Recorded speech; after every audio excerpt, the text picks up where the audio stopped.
Social de la Universidad de Talca inician una secuencia de seminarios sobre el trabajo en el proyecto de Constitución.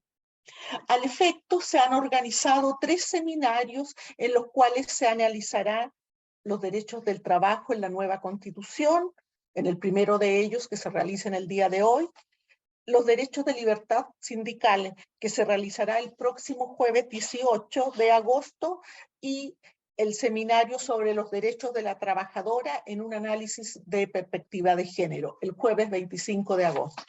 En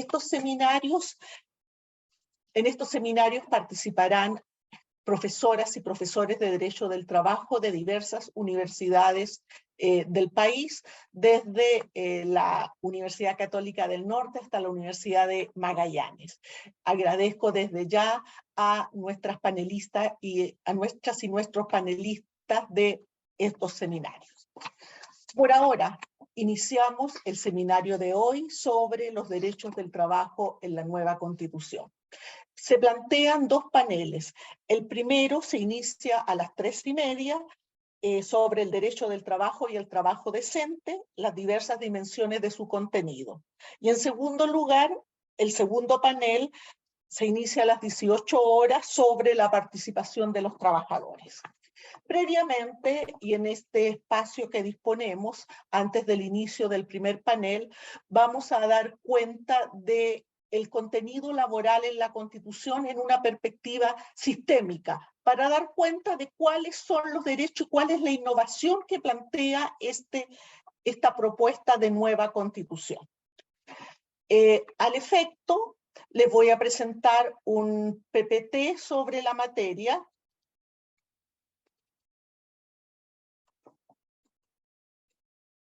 ¿Cuál es el contenido laboral en la propuesta de nueva Constitución? En esencia, y sin dar cuenta de las diversas perspectivas como atribuciones en materias que se dan a otras entidades del Estado, digo a vía de ejemplo, cuáles son las materias que necesariamente debe regular la ley, en la cual se mantiene el precepto que hoy día rige, que el régimen general en materia laboral o sindicación, negociación colectiva, siguen siendo objeto de ley. Pero en esencia y específicamente respecto de las bases institucionales y derechos fundamentales sobre el trabajo, debemos considerar que hay 4 categorías de derechos referidos directamente al trabajo, a la persona trabajadora y a sus organizaciones. Como ustedes saben, en estos derechos se plantean entre los artículos 46 al 49 del proyecto de nueva Constitución. ¿Y cuáles son estas categorías? En primer lugar, los derechos del trabajo en la Constitución, al cual se refiere precisamente el artículo 46. En segundo término, los derechos de libertad sindical, artículo 47. En tercer término, los derechos de no discriminación laboral, específicamente remuneración y conciliación, y el reconocimiento de los derechos del trabajo de cuidado. Y esto aparece en el artículo 49 y en el artículo 46, número 2 y 4. Finalmente, y la última categoría, y no por ello menos importante, es el derecho de participación de los trabajadores en la empresa, al cual se refiere el artículo 48. Yo no me voy a referir al contenido de cada una de estas categorías de derechos, porque eso precisamente va a ser materia del debate que se va a dar entre nuestros panelistas en los 3 seminarios. Sin embargo, vamos a ver cuál es el impacto y cuál es la innovación que plantea este proyecto de nueva Constitución. Respecto de la innovación, cierto que pueden haber múltiples dimensiones. Quiero detenerme en la perspectiva global o universal en relación a los otros sistemas y la innovación respecto a lo que han sido las bases constitucionales en Chile.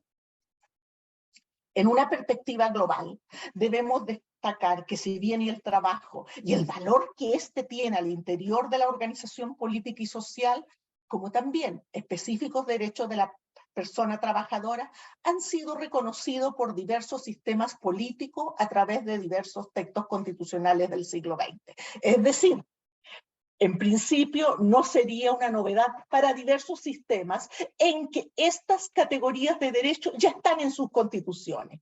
Sin embargo, la propuesta que plantea el sistema chileno en este año 2022 presenta diversas particularidades, y entre ellas la que más destaca es el reconocimiento de los derechos de la trabajadora como base institucional.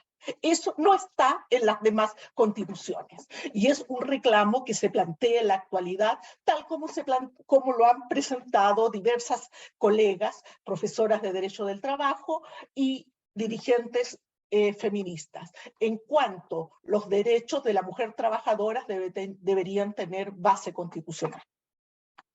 Y en una perspectiva nacional ahora, dicha innovación plantea un mayor impacto, desde luego, porque más allá de las diversas fuentes que han concurrido en esta definición de propuesta constitucional, esta presenta bases institucionales y reconoce derechos del trabajo que las constituciones anteriores no habían efectuado. Y esta innovación plantea dos impactos. Primero, propone una constitución a la par de los sistemas de democracia laboral. Es decir, nos ponemos a la par de estas constituciones que habían sido referidas. Y en segundo lugar, define al trabajo como un valor al interior del sistema político y social chileno.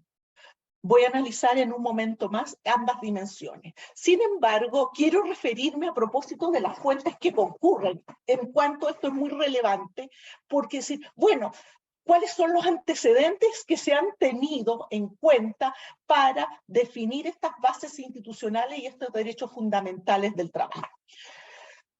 Efectuando un análisis tanto del contenido como de los antecedentes al cual se han podido acceder, yo creo que hay tres grandes fuentes.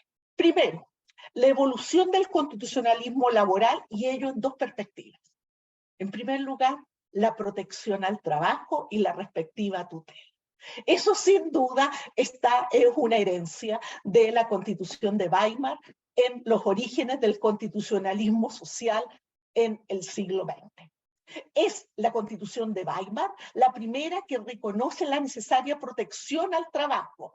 Y como vamos a señalar, ese fundamento fue incorporado en la antigua Constitución de 1925, el único en materia laboral por lo demás, pero y ha estado presente en las sucesivas constituciones.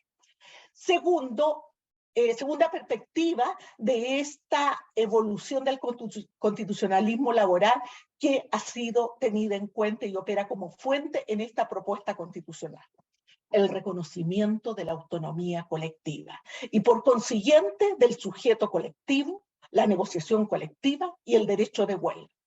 A la vez, el reconocimiento de la participación de las personas trabajadoras en la empresa.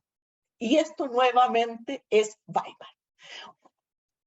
Ciertamente hay un reconocimiento universal de que el constitucionalismo sociolaboral fue inaugurado por Weimar, y así han continuado y lo han reconocido el grueso de las constituciones europeas, que han incorporado este gran acuerdo de la constitucionalización del conflicto colectivo y por ende el reconocimiento de los sujetos colectivos en las relaciones de trabajo. Y esto sí que es nuevo en nuestra Constitución. Sin perjuicio de que la otra dimensión de la Constitución de Weimar fue incorporada en la antigua Constitución de 1925, la perspectiva del reconocimiento de la autonomía colectiva, que es la que ha sido más conocida en el estudio de la evolución del constitucionalismo laboral, nunca había sido incorporada en nuestros textos constitucionales. Esa es la primera fuente. Yo les dije que habían tres. En segundo lugar, la explicitación de derechos laborales que han sido conculcados por el sistema de relaciones laborales que ha estado vigente en los últimos 40 años. Sin duda que esta negación de derechos laborales ha llevado a la Convención Constitucional a darle una identidad dentro del mismo texto constitucional. No negamos que sean derechos fundamentales, pero están desagregados varios de ellos.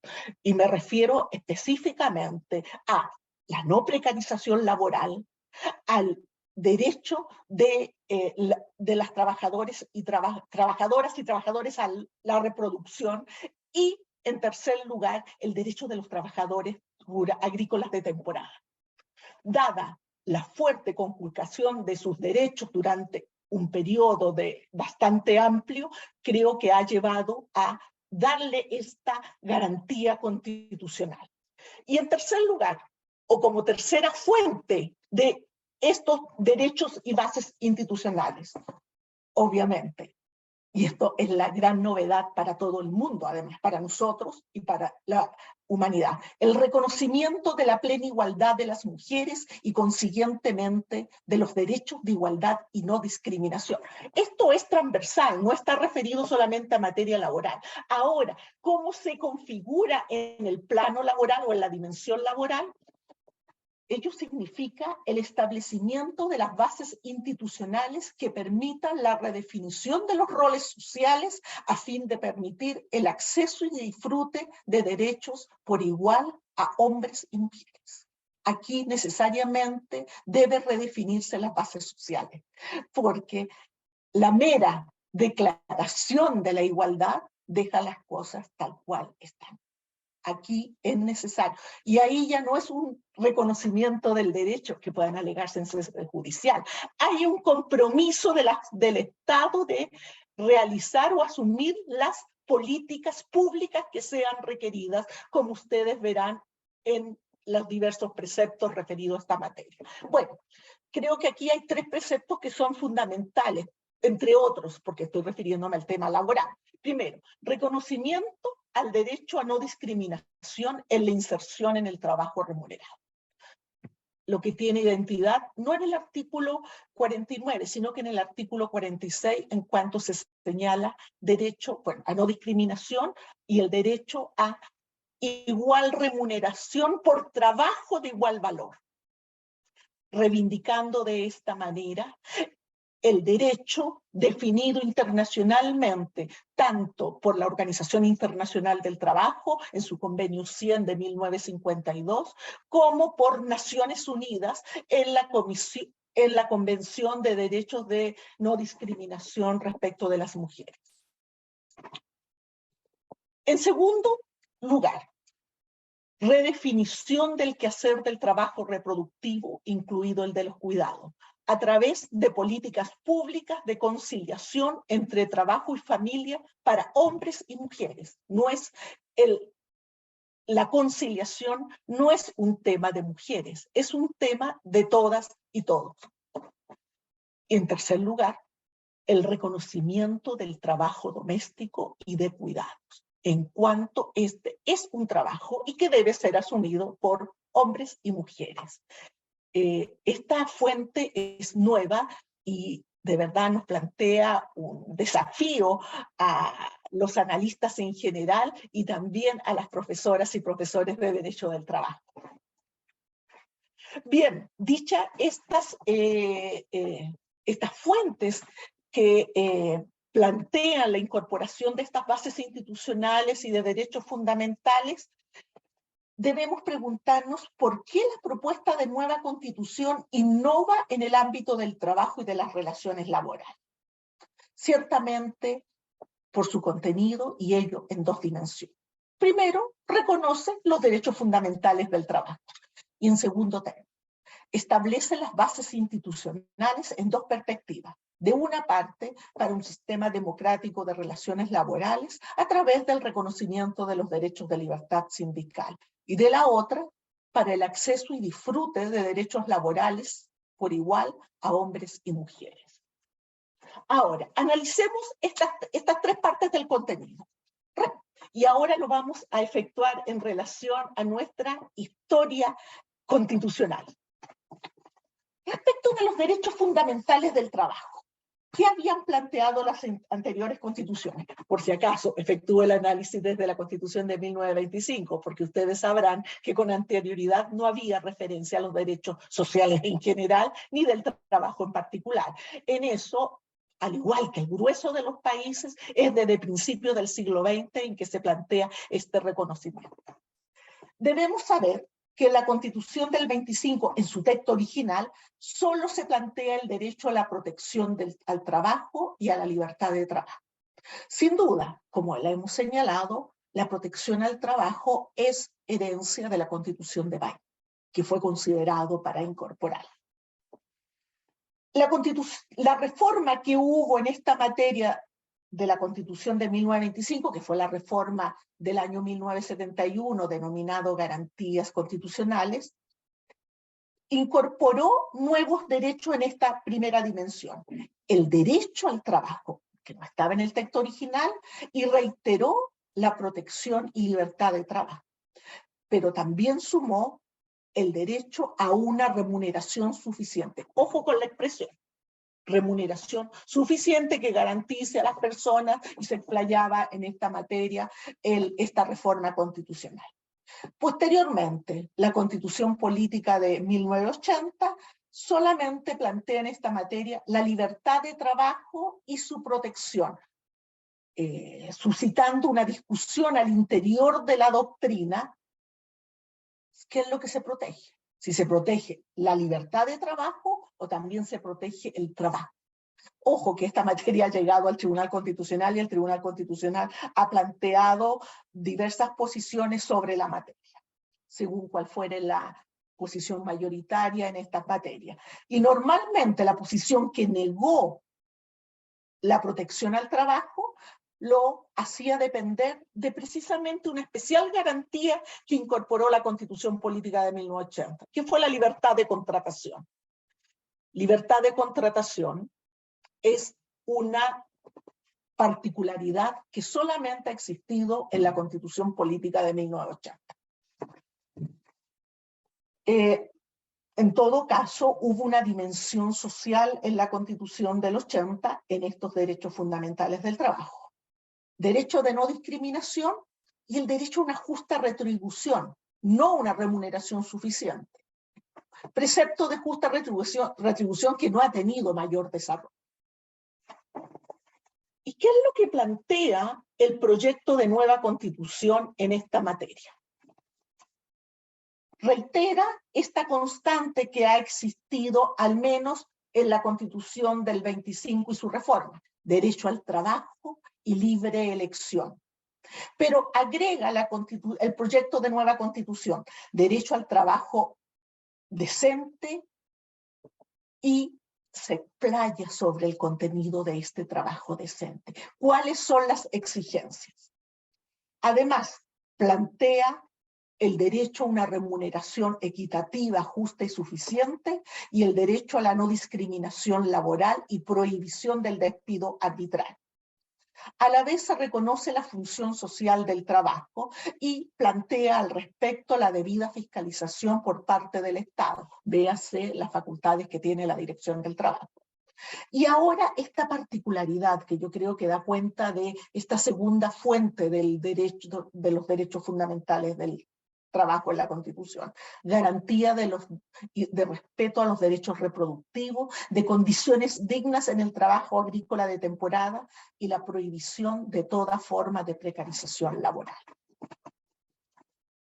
Ahora, hay una segunda dimensión de los derechos fundamentales del trabajo que no había estado en ninguna constitución nuestra, y solo está en algunas constituciones de sistemas comparados, tal vez las constituciones que se plantean desde la década, desde después de la Segunda Guerra en los países de Europa.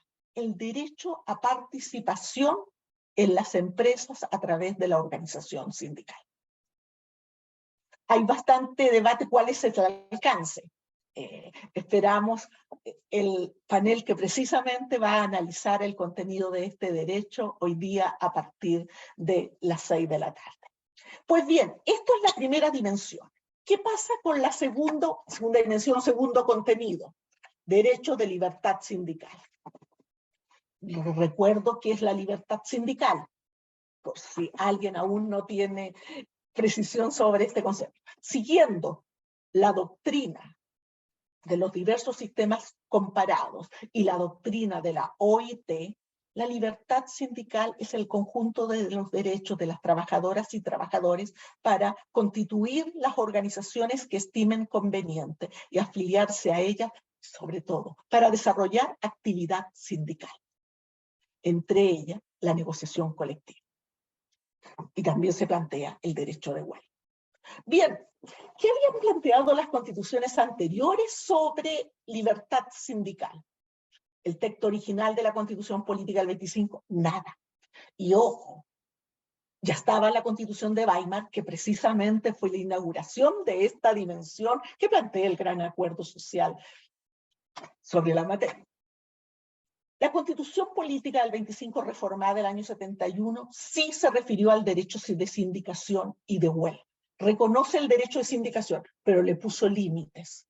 Límites toda vez que debían organizarse los trabajadores de acuerdo a la industria y sector.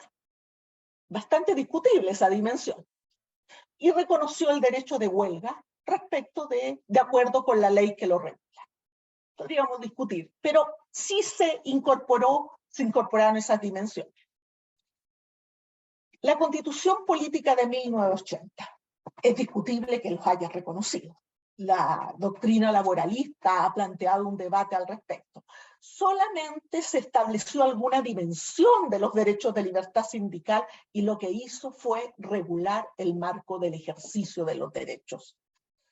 En todo caso, esta definición constitucional plantea un alto impacto. Definió el modelo normativo intervenido por la base constitucional.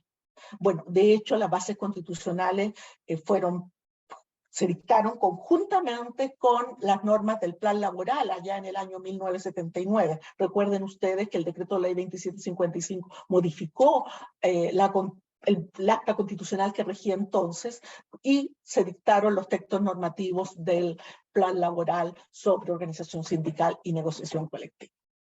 ¿Qué plantea al respecto la propuesta de nueva constitución?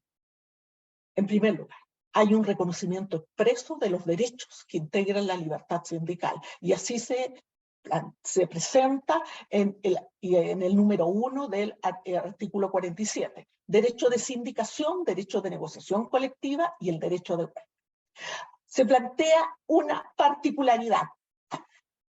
Se explicita el contenido esencial de estos derechos, incluida su cobertura. A cualquier observador extranjero le va a llamar la atención, pero yo creo que está el mismo antecedente que se tuvo para explicitar otros derechos fundamentales del trabajo. Y en impacto, creo que es similar a lo que presentan los otros sistemas que se han construido en base al Estado social, entre ellos los de Europa. Se plantea esta dimensión, plantea un reconocimiento de los diversos intereses en el sistema económico laboral, lo que hará posible, en mi opinión, por primera vez, un real acuerdo social. Les quiero comentar algo que me llamó mucho la atención unos días atrás en un seminario similar, en que un economista planteaba observaciones a algunos de estos derechos que se reconocen, señalando si posibilitarían la posibilidad de acuerdos sociales, y acuerdos sociales muy específicos como pueden incluso significar temas de discusión sobre jornadas de trabajo. Precisamente, creo que la posibilidad de que se construya un sistema democrático de relaciones laborales ahora tiene viabilidad al reconocerse la concurrencia de las organizaciones sindicales y la negociación colectiva. Finalmente, y como tercer contenido, está el derecho al acceso y disfrute de derechos laborales por igual a hombres y mujeres. Ciertamente las constituciones anteriores nada han dicho sobre esta materia. Ahora, para aminorar un poco la falta, debo señalar que tampoco las constituciones de sistemas comparados. Propuesta de nueva constitución. los derechos de no discriminación laboral de la mujer y de igual remuneración por trabajo de igual valor, la garantía de conciliación a través de políticas públicas, la promoción de corresponsabilidad por parte del Estado y el reconocimiento de trabajo de cuidado. Bueno, esto es en principio el contenido que plantea el proyecto de nueva Constitución. Le invito a todas y a todos para participar en los paneles en que nuestras invitadas y nuestros invitados, todos profesoras y profesores de Derecho del Trabajo, van a analizar el contenido de estas diversas temáticas. Buenas tardes.